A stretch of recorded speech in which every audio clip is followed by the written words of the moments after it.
Okay, so what is up, you guys? Thank you for joining. I am driving, so please excuse me.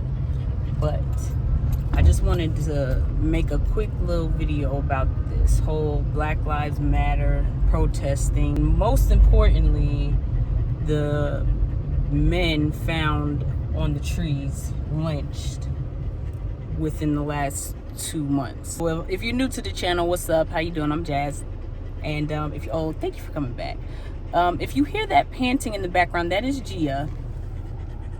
Yeah, I just wanted to just say the Black Lives Matter campaign, I think it's important, and I think that we're making a mark. Like, with this whole Black Lives Matter movement, it's not something that can be avoided at this point. Every time an innocent person of color is harmed, murdered, injured, it is getting reported at rapid speed because of the technology that we have. We're making a lot of changes with, the Black Lives Matter movement, but at the same time, I didn't think that we would ever see this type of stuff in our generation, especially in 2020. Like, I didn't think we would see protests. I didn't think we would see riots. I didn't think that we would even have to deal with like lynchings in 2020. I think it's crazy, and it's just like, when is the violence gonna stop? Looting, I feel like if you're looting in a black neighborhood, like not in a black neighborhood, but like a black community, like your own community where you live at, I think that is doing the opposite of what you're protesting for or rioting for. I don't think that makes sense to go after any type of black owned businesses. Not to say that other businesses should be looted, and you're going after someone that is African American. Well, again, you're not for the cause. And I do feel like if you're gonna try to make a change, though, it has to have a plan. Like, you gotta have some type of organization to it. As far as, and I'm speaking on like my generation in particular, like we don't know anything about slavery when it comes to like our personal selves.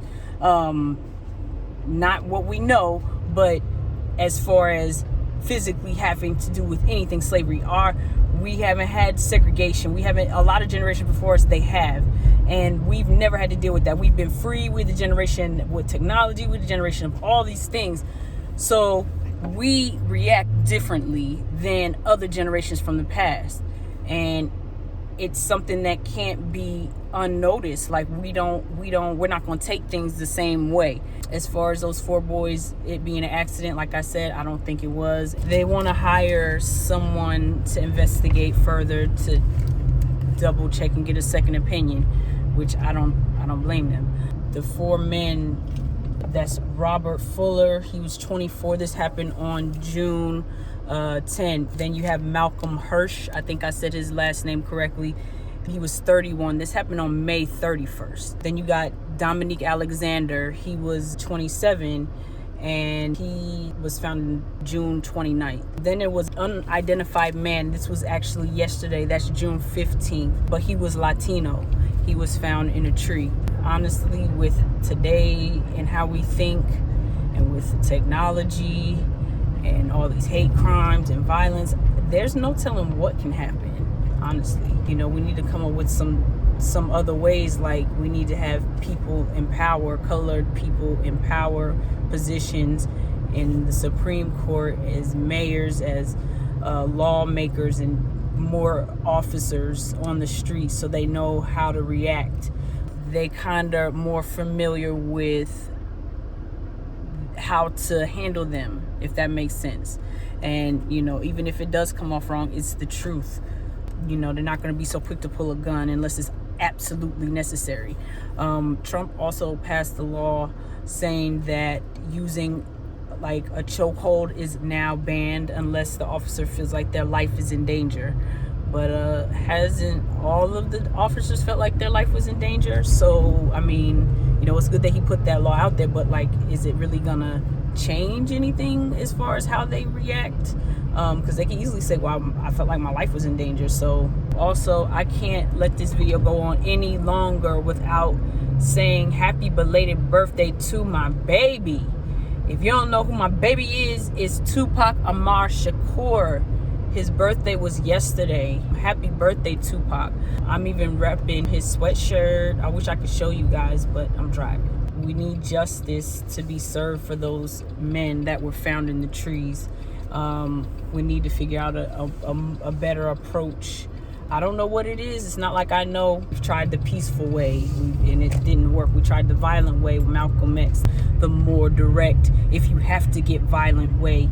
We've tried the radical way and it's still people getting killed. It's just like, I don't know what else it's going to take.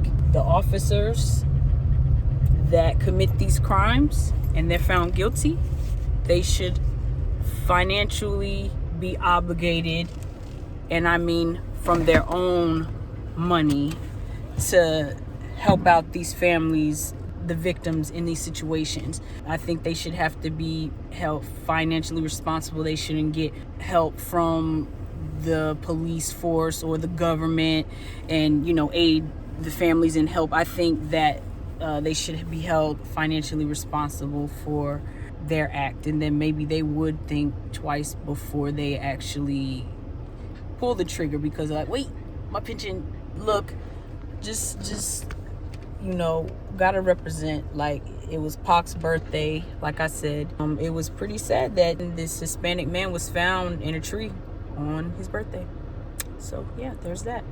But yeah, let me know in the comments what you think, and thank you for watching. You know, I just felt like, you know, enough is enough. Like, when I saw the guys, more than one man found in a tree in LA, really, out of all places, like, it's enough is enough. Until the next video, you guys, hope you subscribe, like this video if you like it, share it if you like what I said, and until next time.